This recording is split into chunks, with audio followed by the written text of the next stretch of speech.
Arkham Batman vs Insomniac Spider-Man is one of the most infamous video game matchups in recent memory. What's going on, guys? It's the Gaming Rift here, and today I'm going to be breaking down why I think Spider-Man vs Batman, these two adaptations of the character, going head-to-head in a fight is not even close. Let's get started. Starting things off, we have Arkham Batman's strength and AP feats. A weaker Batman could hurt Bane and hold his own against him in Arkham Origins and Arkham City, with Bane able to cause giant holes in buildings which were calculated to around small building level, this being consistent with Solomon Grundy being able to easily overwhelm this same Bane and launch him into the atmosphere with a strike, with Batman being able to fight and hurt Grundy and eventually beat him in Arkham Origins and City. Furthermore, Bane barely survived an encounter against a Titan-empowered monster that Joker sent his way,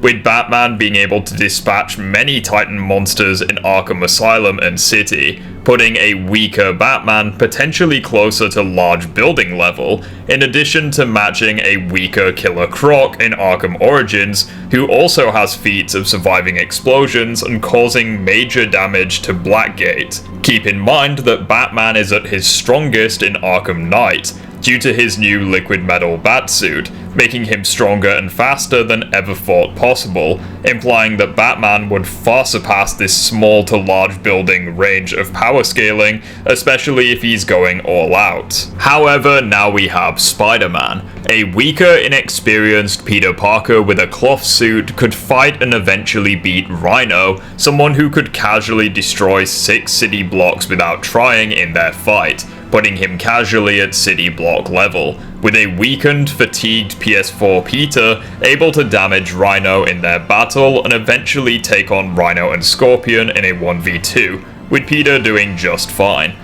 Peter holding back could also damage Electro, with Max able to no-diff destroy a smokestack calculated to large building level, with Spidey even able to keep up with Electro in a weakened state and eventually knock him unconscious, whilst Electro had the assistance of the Vulture. Furthermore, in a side mission in the PS4 game, Spider-Man is able to generate shockwaves with his strikes that are felt all throughout New York City on a Oscorp satellite.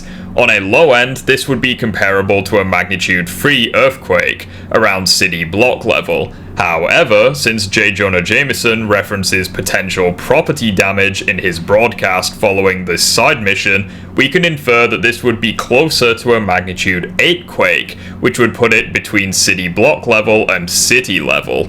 Keep in mind, Spider-Man gets even stronger in the PS5 game with the new spider arms, which are stated to be equal or superior to Doc Ock's own arms, with Otto being described as the PS4 game's ultimate villain and able to easily outclass base Spider-Man, implying that even if Pete was at 100%, he would have still needed Anti-Ock to combat his former mentor, putting Otto around city block on the low ends and city level on the high ends, suggesting that Peter with the spider arms would upscale past any previous scaling, especially in a scenario where he's at 100% and is going all out. As a result, we have Batman at his strongest, far surpassing characters who scale to large building level. However, Spider-Man, even in a weakened state and with worse equipment, can fight characters who casually scale to city block level, and even be compared to city level with his new equipment in a bloodlusted state. Even if we were to be generous and say that a bloodlusted Arkham Knight Batman can achieve multi-city block levels of AP in a bloodlusted state, Spider-Man in a same killer scenario would still boast a level of striking power over 100 times greater than any theoretical scaling for Arkham Batman, not even factoring in his far greater lifting feats with or without his webbing. When talking about how fast these superheroes are, there are certainly similarities at first glance, as they can both dodge bullets, rockets, and fully automatic weaponry. However, this is where the similarities end. Arkham Batman's best speed scaling comes from a debatable outlier of Catwoman being able to dodge a bolt of lightning. However, we are given very little context as to how Selina performed said feat, especially as neither Bruce nor Selina react to anything close to that speed ever again. And even if we are generous and say that Arkham Knight Batman can achieve those levels of speed with his new armor, it would still be in the massively hypersonic ranges of combat speed. On the other hand, Spider-Man can dodge and react to Electro's lightning, even when fatigued and with broken bones and whilst holding back in a 1v2, instantly making him more impressive than anything Batman consistently demonstrates at his peak. Spider-Man, even in this weakened state, can somewhat keep up with Doc Ock's arms, which was stated by Otto himself to operate and carry out tasks in under 1 nanosecond, putting Parker at his absolute limits closer to the speed of light in combat, especially as Otto implies that external prosthetics operated with the neural transmissions would operate at that speed in the same cutscene. For consistency, Parker's new spider arms are stated to be comparable if not superior to Otto's own arms, suggesting that Peter has now surpassed Otto's combat speed in Spider-Man 2 when factoring in his superhuman thinking compared to Otto's human mind, putting Peter much closer to light speed in combat with the arms in the sequel. Furthermore, Peter's spider sense and superhuman agility assist his reaction speed and allows him to react and evade threats from any direction regardless of whether he can perceive the threat in the immediate vicinity, in addition to giving him the edge over characters with a relative to his own level of speed. Basically, even if you lowball Spider-Man and say that him and Batman are relative in speed, based on their feats of dodging bullets, missiles, and lightning-based attacks, Peter's spider arms and precognition give him a comfortable advantage here over Batman by default. Additionally, I may as well say this now, all attempts at lowballing Batman and Spider-Man stats are irrelevant, since Batman and Spider-Man always hold back and never kill their opponents. However, logically, as they are going for the kill in this scenario, they would be comparable if not slightly faster than their best showings of speed, respectively. Even if you were generous and say that Batman is at 10% of light speed, based on him exceeding his past self who could keep up with a supposed lightning speed character of Catwoman, Spider-Man would still be fighting at speeds close to 10 times faster than Batman due to his potential light speed scaling via the spider arms and spider sense. Moving on to durability, much like with attack potency, both Batman and Spider-Man are indeed capable of taking hits from characters significantly above their weight class, and they still remain fighting. Earlier in his career, Batman withstood a beating from Bane at the end of Arkham Origins, in addition to being thrown through a wall by the villain in Asylum with little repercussions, with Bruce able to swap hands with Titan Joker and take hits from him, when even a random thug on Titan was capable of nearly killing Bane. Bruce also withstood his own explosive gel at point-blank range, which was used to finally knock down Titan Joker with only a minor irritation, supporting small to large building levels of durability for a weaker Batman, with Bruce reaching his peak stats in Arkham Knight, suggesting he gets a massive boost to his durability in addition to the rest of his stats. That being said, however, he is still susceptible to taking heavy damage from explosions or by characters who scale comparably to him, such as the Arkham Knight. Being fair with the ratings so far, I'll keep Arkham Batman at around multi-city block levels of durability for the high ends. Insomniac Spider-Man, even in the PS4 game, could endure attacks from 5 of his most dangerous villains all at once and still remain conscious, although they were holding back and not trying to kill him. Later, when the individual members tried to kill Spider-Man, Peter with broken bones endured being forced into a smokestack by Electro and recovered more or less instantly. This being consistent with Peter instantly recovering from being punched through a bank vault door by Shocker, and later in the Miles Morales game, enduring a series of explosions at point-blank range, adding consistency for large building to city block levels of scaling for Spider-Man's durability. Spidey would logically be capable of resisting his own strikes due to Newton's third law, suggesting that Peter's durability is more consistently within the multi-city block to city ranges in the PS4 game, since Peter is unfazed from his strikes that damaged Rhino, nor unfazed from the same strikes that caused shockwaves throughout New York City. Believe it or not, Spider-Man actually gets more durable in Spider-Man 2. People are very quick to point out how Peter took a huge beating from almost everyone, yet they fail to mention that he gets back up almost every time. In fact, the only time Peter dies is against Kraven the Hunter, one of the world's best fighters who had 6 months of prep time for not just both of the Spider-Men, but also their rogues gallery. In other words, you cannot convince me that it was any old knife that Kraven used against Spider-Man, unless you unironically believe that Superman is trash because Batman with prep time can beat him more times than he loses. Peter was able to endure several swings from a rampaging giant Sandman and get back up each time, with Sandman being able to spawn sand tornadoes that were calculated to 15 kilotons of TNT, making them at town level, in addition to Sandman later in the boss fight summoning a colossal sandstorm that covered most if not all of New York. Based on the density of the sand and the sheer quantity of the sand Marco had at his disposal, new calculations for this feat put it between island level on the low ends and even within the continental ranges, which is fucking crazy. Obviously, neither Spider-Man scales 1-to-1 with Marco. However, even if Peter was at 1% of Sandman's power, this would still put him around city to mountain level, which actually isn't too far off what he was capable of in the PS4 game.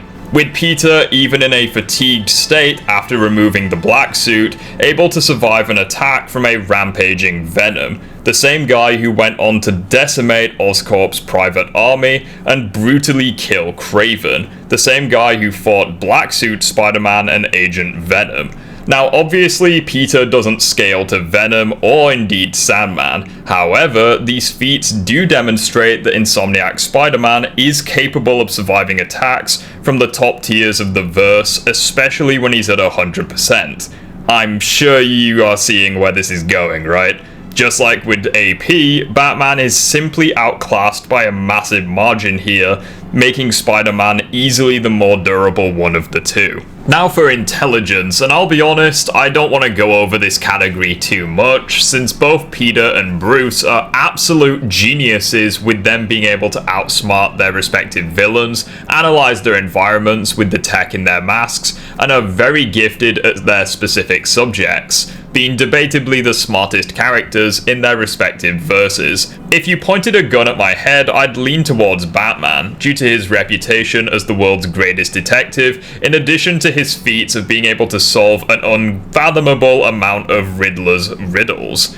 Compare that to Spider-Man, where a lot of his greatest feats, intelligence-wise, fall under prep time, such as engineering countermeasures to Tombstone's indestructible skin or Scorpion's toxin, in addition to creating very impressive suits and gadgets. Realistically, however, as I said, I just don't see intelligence being the deciding factor, as they are actually pretty close. Moving on to skill, and once again, Batman has the edge here. Bruce is an expert at almost all forms of martial arts, in addition to being trained at stealth and espionage, with him being able to match Lady Shiva consistently in Arkham Origins, with Shiva being referred to as the most dangerous female martial artist in the world. Bruce also bested Deathstroke even earlier in his career in Origins, with Slade able to process information faster than possible for most humans, and dubbed the most dangerous assassin in the world, with Bruce later one-shotting Deathstroke in Night. Finally, Batman has beaten Ra's al Ghul, a master strategist and military mind who has mastered almost every fighting style, in addition to being an unparalleled swordsman, in addition to being alive for several centuries. with all of these showings demonstrating what a weaker, less experienced Batman is capable of. That being said, however, Spider-Man is still a very gifted fighter in his own regard, as he has self-taught himself multiple fighting styles from movies and video games, in addition to fighting his own roster of impressive top-tier fighters, such as Taskmaster, who is described as being a master combatant, acrobat, and marksman, in addition to having the mutant ability to perfectly mimic and memorize any movements or fighting styles he witnesses. Yet Peter can still beat him with relative ease, despite Taskmaster observing Peter throughout most of the base game. Peter, whilst holding back to a ridiculous degree, also sparred with Silver Sable, who is described by Spider-Man himself as being possibly the best fighter he's ever seen, implying that she's a superior combatant to even Taskmaster. So whilst yes, Batman is easily more skilled and indeed older and more experienced than Spider-Man, both fighters, however, whilst holding back, have fought top-tier fighters within their respective verses and usually come out on top, meaning that this category is indeed closer than people realise. Both Arkham Batman and Insomniac Spider-Man have impressive arsenals at their disposal. Starting with Bruce, during the events of Arkham Knight, he has access to a plethora of gadgets that assist him in combat, including his trademark batarangs that he can throw in rapid succession. The Batclaw acts as a grapple that can pull enemies towards him. Explosive Gel can damage even Titan-imbued characters. Smoke pellets for a quick escape and to disorientate his opponents. The line launcher assists stealth and gives him additional traversal options. The remote hacking device allows Bruce to take control of nearby machines or electronics. The disruptor allows Bruce to temporarily neutralize enemy firearms. The Freeze Blast, as the name suggests, allows Bruce to restrain opponents with blasts of ice. The remote electrical charge allows Bruce to deliver non-lethal electric shocks that can disable opponents at a distance or charge machines. Finally, Bruce has the remote control for the Batmobile, allowing him to control his beloved armored behemoth at a trade-off of remaining stationary. Spider-Man, during the events of Spider-Man 2, is nowhere near as versatile as he used to be, however he still packs a handful of useful tools. The upshot is a more refined suspension matrix and lets Spider-Man immediately launch all enemies in the vicinity into the air for a few moments. The concussive burst repels enemies away from Peter, creating breathing room and being an effective tool for crowd control. The ricochet web, as the name suggests, sends out bursts of webbing that ricochets between enemies and surfaces. The web grabber is the evil counterpart of the concussive burst, as it pulls nearby enemies and objects into one spot, making it very useful for crowds. The new spider arms can not only conduct and channel Miles's electric abilities, but are also incredibly powerful extensions of Pete that can lift 10 tons and should have a reaction speed comparable to his own. Finally, the good old web shooters, which Peter uses to focus on one opponent to disarm or restrain them, in addition to being capable of firing a large quantity of webbing, capable of supporting the weight of a several 100-ton crane or multiple train cars. Additionally, both Batman and Spider-Man have armored suits that grant them improved physical capabilities, tech in the cowls and masks respectively that lets them scan their environments and stay one step ahead of the criminals. So whilst yes, Batman has the more versatile arsenal of gadgets, unfortunately it wouldn't fare well against Spider-Man. Not only is he significantly too fast for any of these gadgets to touch him consistently, however the Spider-Sense ability is the perfect counter for projectile-based weaponry and the smoke grenades. Peter has also resisted a series of large explosions at point-blank range, in addition to Electro's lightning, suggesting that the electrical charge and explosive gel would also be ineffective, since they are non-lethal for even base humans. Any attempts at hacking Spider-Man's tech leaves Batman exposed, assuming he can achieve it at all, considering Bruce has to tag Peter with the Disruptor. And even in the PS4 game, we see that Peter is more than capable of keeping up with Black Cat,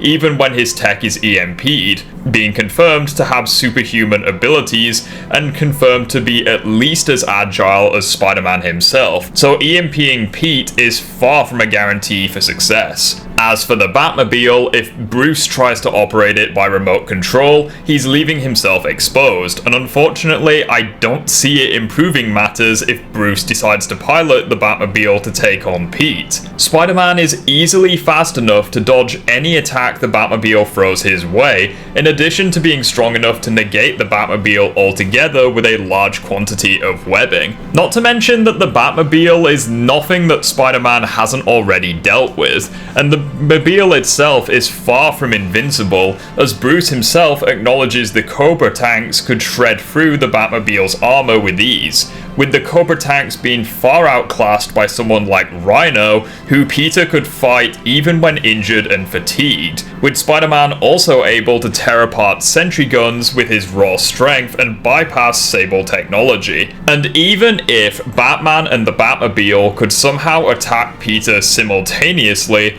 a weaker Spider-Man with 14 broken bones was able to 1v2 some of the most dangerous villains he's ever faced and still come out on top. On the other hand, I don't see Batman having a counter for anything Spider-Man has at his disposal. The Spider-Sense and web shooters let Peter neg almost everything Bruce has at his disposal, either via disarming Batman of his weaponry with his webs, or by letting Peter react to Batman's gadgets long before they have a chance to become a threat. Assuming that they are a threat at all, since his gadgets are non-lethal for people within his own verse, and Spider-Man has endured the sort of attacks that Bruce will throw his way and still kept fighting. And even under the very unlikely scenario that Batman disarms the tech of a character much faster than him, Bruce still has no counter for the massive physical disadvantage, nor the Spider-Sense. Especially as in this fight, Bruce doesn't have Alfred nor Oracle to scan Peter's tech and provide potential weaknesses for Batman to exploit, which, let's be honest, is how Batman has survived for so long in the Arkhamverse. Ultimately, when you lay everything out on paper, it's pretty obvious that Batman is fighting an uphill battle, going against someone who is at least 100 times stronger and more durable than him, and around 10 times faster than his best speed feat. Batman's raw intelligence and experience as the world's greatest detective would certainly offer an advantage over Spider-Man, however it is nowhere near enough of a difference to justify being a major advantage over a prodigy like Peter Parker, especially as a lot of the time when the Dark Knight outsmarts an opponent in the Arkham games, it is usually someone far dumber than him, someone he has already had experience fighting, or when he has the help of Oracle or Alfred, which he doesn't have in this fight. Batman is indeed the better fighter, and he knows many more forms of martial arts and is older and more experienced. However, just like with intelligence, I'm not sure it's going to make a huge difference against someone ridiculously above him in raw stats. Not to mention that just like Batman, Spider-Man is an exceptionally skilled fighter and has swapped hands with the top tier fighters in his own verse, even when they had extensively studied his own fighting patterns such as the Taskmaster. Not to mention, Peter has no issues fighting in the air,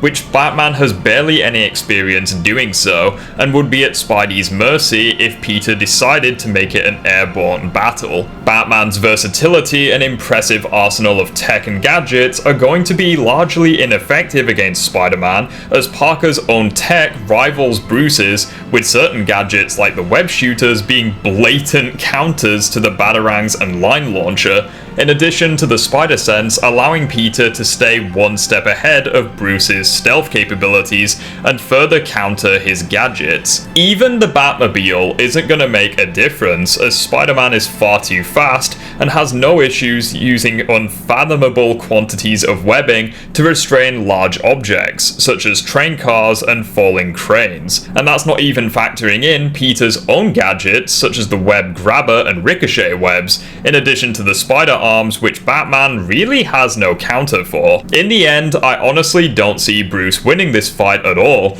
as every advantage he has over Pete are not sufficient enough to make up the difference. On the other hand, Peter has a massive advantage in physicals, is comparable in intelligence, has experience fighting top-tier fighters, has hacks that Batman has no counter for, and he should be able to stay 2 steps ahead of Bruce with his own web shooters and gadgets, and that is why ultimately a fight between Arkham Batman and Insomniac Spider-Man is not even close. But what do you guys think? Let me know down below, and if you enjoyed the video, feel free to subscribe to the channel and comment below any other future videos you'd like me to make. Thanks guys, and as always, I'll see you all in the next one.